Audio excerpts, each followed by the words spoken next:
મહિનો બાંધવો મધ્ય રાત્રિનો પાર પામ્યા છે કોકરણ ધરા પર ધીમી ધીમી ધારે મેઘ પણ વરસે છે વીરા આવા સમયની અંદર કોકરણ ગઢની માં મીનળબાને યાદ કરવાના કારણ શું હોય વીરા અરે મહારાજા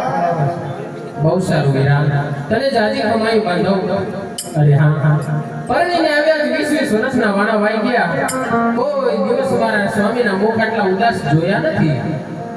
કારણ કે મારા સ્વામી તો સવાર સૂર્યનારાયણ ઉગતાની સાથે રાજનું રક્ષણ કરવા માટે ઘોડોની રૈયતની સંભાળ લેવા માટે નગરની ચર્ચાએ ગયા હતા ત્યાં તો તેને કોને આવા કપડા વેણ કીધા છે કોને એને દિલ દુભાવાય છે કે આજે અરદાબનાને જોઈ અને મારા સ્વામી અવળું કરીને ઊભા છે હે સ્વામી જો કોઈ અમારો ગુનો હોય જો કોઈ અમારો અપરાધ હોય તો અમને સજા કરો ના પણ એક અર્ધાંગનાને જોઈ અને અવળું કરી ના ઊભો મારા ના તો લાવ મારા સ્વામીના ચરણોમાં લાખ લાખ વંદન કરું અને એનો મન રીઝવવું અને બની શકે તો એના હૈયાનો બોજ હળવો કરું હે આ